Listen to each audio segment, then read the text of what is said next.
pendant la veille, j'ai prié à ce que tout se passe vraiment bien. Donc, je n'avais pas trop d'inquiétude. J'espérais que tout se passe au mieux. Et je pense que de la manière où ça s'est passé, ça me va, ça me convient. Et quand je les voyais tous les deux, ça m'a attendri. À un moment donné, j'ai failli pleurer de joie. Franchement, j'étais touchée. Je les voyais. Elle était belle, ma fille. Mon garçon aussi était beau. Tous les deux, j'ai imaginé qu'ils auront vraiment une vie ensemble longtemps, tout le temps. Ouais. Je suis presque convaincue que ça marchera jusqu'au bout. Comme cela a été pour moi, que jusqu'à ce que Dieu les sépare. Voilà. Et autrement, pour moi, je pense que c'est bien passé. Il y a toujours des petits hicks, mais bon, on regarde l'essentiel, le plus gros, et je pense que le plus gros a été fait. Et là, maintenant, on sait qu'ils sont vraiment mariés pour de vrai, pour de bon. Tout le monde a vu, tout le monde sait maintenant. Il n'y a plus rien à ajouter, je ne sais pas. Donc j'ai pu apprécier, mais j'ai apprécié le déroulement, tout le déroulement. Et à un moment où ils ont dansé ensemble aussi, c'était bien. Où ils se sont embrassés quand ils ont bu leur vin, c'était, ça me touchait. Voilà. Qu'est-ce que je dois dire? J'étais attendrie vraiment. Quand on voit, par exemple, si je vois mon fils quand il était petit et maintenant il est grand, c'est un homme, je suis fière, je suis satisfaite. Et qu'il ait posé un acte aussi de responsabilité, eh ben, je l'ai félicité, il s'est battu, vraiment, c'est bien. Il est arrivé jusqu'au bout. Au moins, il n'a pas tenu une promesse en l'air, quoi. Voilà. Il a honoré la fille. Eh bien, je suis contente des deux. Voilà. L'accueil de la belle famille. Bon. Pour moi, à part le fait qu'ils ont vraiment nous ont fait traîner au début quand on est arrivé, parce qu'ils avaient dit qu'il faut respecter l'heure. Ils ont dit qu'il faut respecter l'heure. Et nous, on paniquait là-bas. Il ne faut pas arriver en retard, sinon on nous fera payer une amende. C'est ce qu'ils nous avaient dit. On s'est battu pour arriver vraiment à l'heure, même 10 minutes avant l'heure. Hein. Moi, où on était, ça s'appelle Mbongi. J'ai eu chaud, j'ai transpiré. Mais on a attendu un peu trop longtemps. Parce qu'on a attendu... on est arrivé à 10h20 par là. Hein. Donc c'était 10h30, l'heure inscrite sur la carte. On est arrivé à 10h20 et jusqu'à à peu près 15h. Hein, pour qu'il commence vraiment ça m'a un peu fatigué. Mais bon. Après quand la cérémonie a commencé à se dérouler, bon, maintenant on commence à voir les images défiler devant nous. Non, non, on a oublié tous les petits malheurs qu'il y a eu avant. Tous ces petits moments désagréables, on les a oubliés vite et puis on commençait à regarder ce qui nous concernait, ce pourquoi on était venu. Voilà. Dans l'ensemble, il n'y a pas grand chose à dire. Ils ont été accueillants, ça va. C'était bien. Bon. Mon premier fils, Vivien n'est pas le premier fils, Vivien est le quatrième. Mon premier fils vit avec une femme ensemble depuis des années. Ça doit faire même 20 ans ensemble. Ils ont eu 2 enfants, 9 ans et 5 ans. Mais ils ne sont pas mariés à la mairie. Là-bas, ils ont fait le Pax. Donc à la mairie, on les reconnaît comme quoi ils vivent ensemble. Mais ils ne sont pas mariés à la mairie. Voilà. Le deuxième garçon, mon deuxième fils, lui s'est marié coutumièrement avec une femme aussi. Et donc là, c'est le mariage coutumier uniquement. Il n'y a pas encore le mariage officiel. Le troisième n'est pas marié. Ils vivent selon moi ensemble avec une fille, ensemble, mais ils ne sont pas mariés. Quatrième, c'est Vivien. Quatrième, c'est Vivien. Et en dehors de ceux que j'ai cités, ben, les autres sont encore pas encore mariés, sont encore libres. Voilà. il reste les deux, les deux derniers, l'avant-dernier et la dernière. Ceux-là, ils ne sont pas encore mariés, voilà. Vous avez pensé à votre jeunesse. Ben oui, hein, ça m'a fait penser à mon propre mariage, ça m'a fait penser à, à mon couple aussi. Hein, c'est vrai. Et je suis heureuse pour leur union.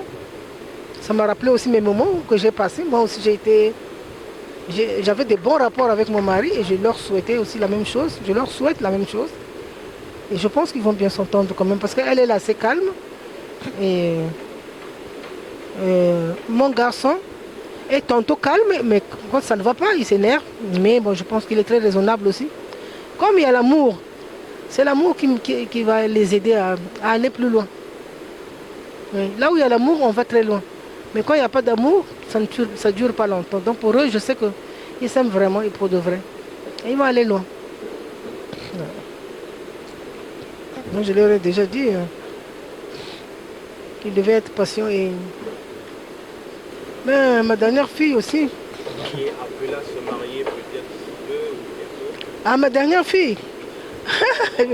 Mais ma dernière fille, je me donne les mêmes conseils à mes enfants. Je dis dans un couple, la première des choses, c'est il faut communiquer. Ça, c'est vraiment primordial. Là où il n'y a pas de communication, les choses ne vont pas bien. Parce que quelquefois, c'est quelque chose qui était très simple, mais on ne s'est pas compris, on a été trop vite, des fois on s'énerve pour rien, ou bien on gâche la chose. Donc la patience et la communication, très important. L'homme doit écouter sa femme, la femme aussi doit écouter son homme. Moi, c'était comme ça. Quand mon mari parlait, moi je l'écoutais. Et lui aussi, quand il parlait, ben, moi je l'écoutais aussi. Alors à ce moment-là, on peut se comprendre, dire, ah ici, là, on aurait dû faire comme ça. Moi, je pensais que c'était comme ça. Finalement, on finit par s'entendre et je me suis rendu compte qu'on a réparé beaucoup de choses comme ça, en communiquant. Mais si on ne communique pas, ça fait des frustrations. Et après, quand on éclate, ben, on ne peut plus rien faire. C'est comme ça.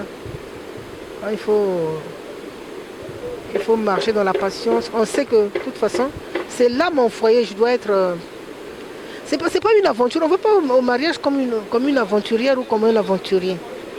Donc si on est parti en se disant que je suis chez moi, à ma place, donc il faudrait que je fasse ce qu'il faut aussi pour que ça marche. Il ne faut pas seulement compter sur une personne pour porter tout le poids, ça ne marche pas. Il faut se partager les poids et parler ensemble. Comme ça, on peut régler beaucoup de choses et montrer aussi le bon exemple à leurs enfants. Donc aussi, moi, je ne sais pas, je n'ai jamais vu mes parents se disputer. Et moi aussi, je ne voulais pas montrer l'exemple à mes enfants que je me dispute avec mon mari ou que je me bats avec mon mari. Voilà. J'espère que pour eux, ça ira. Et moi, je pars toujours sur la base de l'amour. Hein. Quand on est amoureux de quelqu'un, si vous vous mariez dans la vérité, même les fautes de l'autre, l'amour va les couvrir. Mais si tu es parti par intérêt, à un moment donné, le matériel, des fois, ça ne te dit plus rien. Tu es tellement habitué à voir, ça ne te dit plus rien. Mais si à l'amour, tu ne voudras pas chercher à casser, à blesser l'autre, tu vas essayer d'arrondir les ongles. Donc, voilà ce qui fait que les choses ne marchent pas aujourd'hui parce que les filles n'ont pas le cœur dans le mariage. Si tu as vraiment le cœur dans le mariage, tu vas te dire, je suis à ma place, je ne voudrais pas gâcher et je ne voudrais pas aussi faire honte à mes parents. Puis je ne voudrais pas avoir des enfants à gauche et à droite. Avoir par exemple un enfant ici cassé et puis aller prendre encore un autre homme, ça fait désordre, ça perturbe les enfants, ta propre vie, tu ne seras plus en paix, ça ne va pas. Mais quand tu pars sur la base que je veux construire quelque chose de bien solide, eh ben, je reste dans mon foyer, j'y suis. Les épreuves, on peut toujours régler. Voilà. Mais il faut être patient, il faut être respectueux, il faut montrer. L'amour, dans le foyer aussi, ça s'entretient, mais il y a des gens qui pensent que c'est seulement quand on est à l'extérieur qu'on peut arroser les fleurs. Non, même à l'intérieur aussi, il faut continuer d'arroser les fleurs. Ah oui, mon chéri, excuse-moi, je ne savais pas que tu avais pensé comme si, tu as réfléchi de cette manière. Voilà, je te comprends mieux et tout ça. Et bien on se demande pardon, même quand on a eu tort, on peut reconnaître aussi son tort. Mais il y a des gens qui sont orgueilleux, qui ne veulent pas reconnaître que eux aussi peuvent avoir tort. Alors ils font le bras de fer. Quand il y a le bras de fer, ça ne peut pas durer. Il ne faut pas qu'il y ait des bras de fer. Et puis avant de se coucher, nous, on faisait toujours ceci. Avant de se coucher, si on a eu un problème cette journée, avant de dormir, on doit régler. On oublie, on se pardonne, on se demande pardon, puis après on continue. Demain, ce sera d'autres problèmes qui vont venir, ou d'autres joies. Il faut aussi avoir le temps d'en profiter de ces joies-là. Mais si on est toujours rancunier, si on n'a pas oublié ce qui s'est passé, mais on n'ira pas loin comme ça. Ça ne tiendra pas. Voilà. Bonjour. Donc je suis Aurore, la sœur du marié. Que dire de plus? Les préparatifs du mariage. De notre côté, je peux dire que ça s'est plutôt bien passé. Malgré le stress de la mariée, on a réussi à faire ce qu'il fallait à peu près dans les temps. Et voilà. Moi, j'ai pas vraiment participé aux préparatifs. Moi, ce que j'ai fait, c'est que j'ai aidé la mariée à s'habiller. En gros, j'étais sa dame de compagnie. Alors, ça s'est bien passé. La journée de la dot était extraordinaire. C'était ma première fois. Et sûrement ma dernière. J'ai apprécié, c'était bien. Je suis heureuse que tout se soit bien passé. Mais je suis aussi fatiguée parce que c'était une journée épuisante. Alors, je peux retenir 2 points forts. Le discours de mon époux qui m'a émue, ces mots m'ont touchée. Et il y a aussi la bénédiction de mon papa. Le moment qui m'a le plus marqué, alors il y en avait pas mal de marquants et dans lesquels j'ai ressenti pas mal d'émotions. Mais somme toute, je dois dire que c'est la première fois que j'ai vu Bénédicte. Donc c'est la sortie de la mariée dans sa tenue. Que représente ma femme pour moi aujourd'hui? Elle représente mon foyer, elle représente mon tout. Elle représente la chose que j'ai toujours désiré avoir dans ma vie et je suis très heureux que sa famille ait accepté ma demande.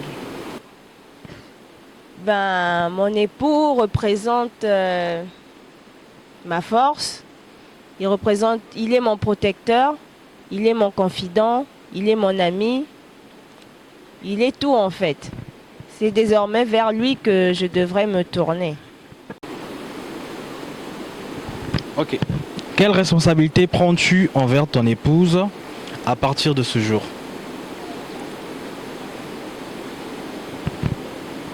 J'aimerais bien dire toutes, mais ça ne ferait pas une belle réponse. Alors je dirais que je promets de la chérir, de l'aimer, de la respecter comme je l'ai fait durant cette dot. Et maintenant, jusqu'à la fin des temps. Quelle qualité de ton mari te rassure le plus pour la vie de couple?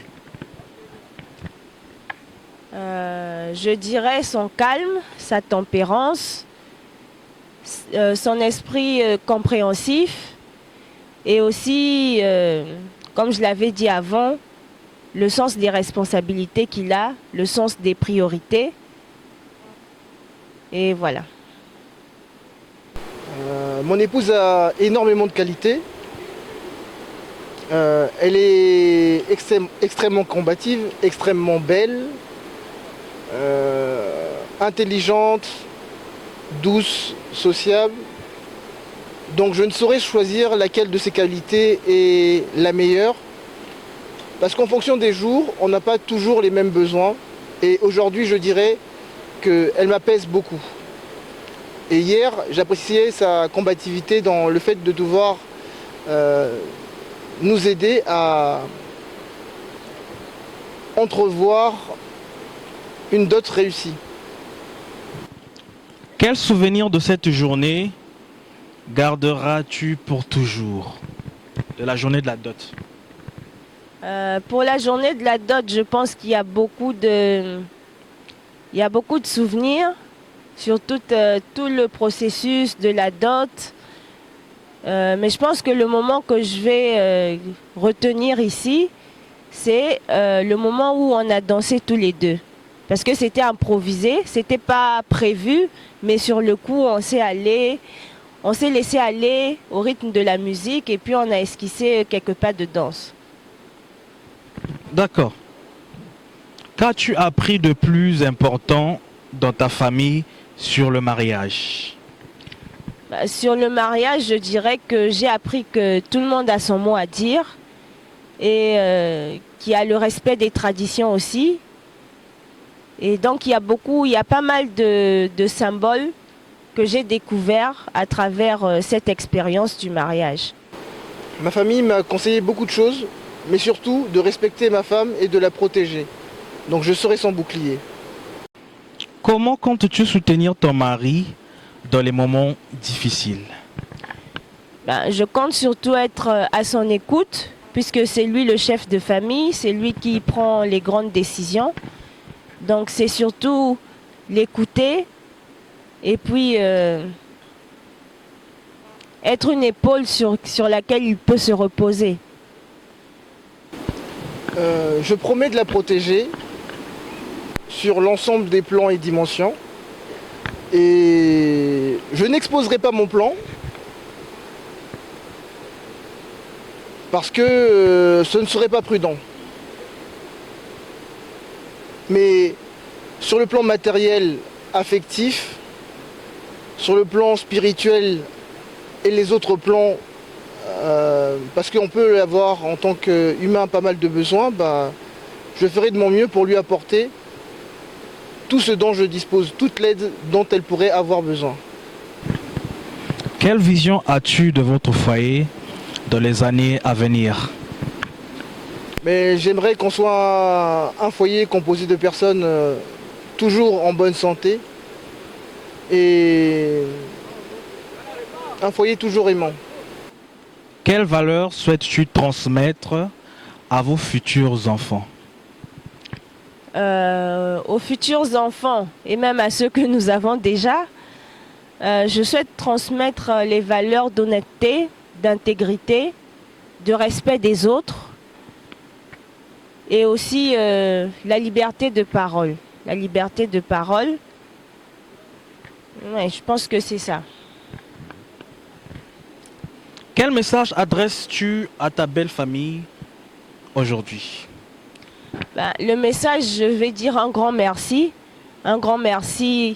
de m'avoir accueilli dans la famille comme une sœur, comme une fille et pas comme une étrangère. Donc c'est cet amour, cette bienveillance qu'ils ont manifesté à mon encontre que je salue aujourd'hui. J'espère que vous vous portez bien, que vous avez pu décuver, parce que moi, c'est pas encore fait. Merci pour ce moment particulier. C'était magique. Merci pour cette réception. Je vous embrasse et je vous souhaite la santé et la longévité pour que vous puissiez continuer à nous accompagner dans notre vie, Bénédicte et moi. Alors, quelle promesse tu fais à ton mari à compter de ce jour et que tu tiendras jusqu'à la fin? La promesse, c'est... On a commencé il y a longtemps et là, c'est une étape qu'on a franchie. Il y aura d'autres étapes à franchir dans la vie, d'autres problèmes à affronter, d'autres joies à partager. Je dirais qu'on a passé déjà pas mal d'étapes ensemble. Avec le mariage traditionnel, c'est une nouvelle étape, une nouvelle phase de vie qui s'ouvre à nous. Et tout au long de notre vie, nous aurons à traverser d'autres étapes, affronter d'autres problèmes, partager aussi des joies, des moments de joie, se soutenir dans les moments de tristesse et se comprendre quand il y a des différences d'opinion. Et c'est toute la vie que je veux partager avec toi, mon époux. Et je te promets de te rester fidèle, de te rester loyal et de rester celle dont tu... Comment dire? Celle que tu as connue, voilà. C'est tout. Je promets de l'aimer, de la chérir, de la protéger et de lui apporter toute mon aide et mon écoute. Aux femmes qui veulent se marier, quel conseil? Waouh! Je pense que chacun aura son lot de conseils à donner. Moi, je dirais surtout d'être à l'écoute de l'homme. Parce que c'est lui qui nous prend et c'est lui qui fait de nous une femme ou la femme. Donc je dirais d'être surtout à l'écoute du mari et d'être à l'écoute d'être en soutien pour l'homme. Voilà. Madame Macha, pour le temps que vous nous avez accordé, pouvez-vous donner, dire un dernier mot, d'abord en anglais, pour ceux qui parlent anglais, votre émotion, les remerciements et tout, et vous le dites aussi au chinois, à vos connaissances, voilà. Ok. Ben, merci de m'avoir donné de la parole. Je remercie tous ceux qui se sont présentés, mais aussi ceux qui de loin nous ont soutenus. Ils se reconnaîtront tous. Et merci aussi à tous ceux qui ont travaillé pour faire à ce que l'événement soit beau. Merci aussi aux photographes, bien sûr, aux caméramans qui vont mémoriser ces moments et nous les retransmettre. Et donc merci à toute l'équipe, merci aux familles aussi qui se sont investies. Merci aux Nzondi qui ont fait ce qu'il fallait pour que la cérémonie soit agréable à tous. Donc voilà, merci à tout le monde. Et puis merci à mon époux aussi pour m'avoir honoré en ce jour-là. Français, c'est bon? Ok. Ok. English now. Thank you, thanks. I'm grateful for everyone who participated in the event. It was a success for us. We were very happy, and we were happy to see everyone, united around us.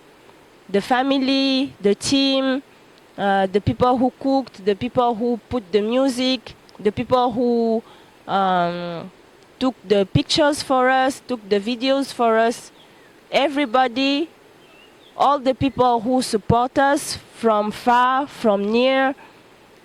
And I'm just grateful to have such lovely people around us, and just big thanks to you all. Chinese,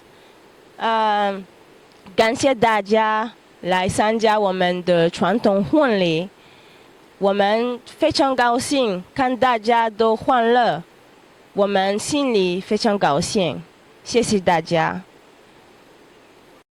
Une attente fidèle, le temps a tourné, le lien est resté réel. Mars et les a réunis, le hasard a fait chemin. Je les ai vus se retrouver, se prendre la main. Dieu vous a unis, Dieu vous a choisi. Un chant d'amour pour vous, ensemble pour la vie. Love is all you, hey, oh. Love is, ooh, she loves you, he loves you.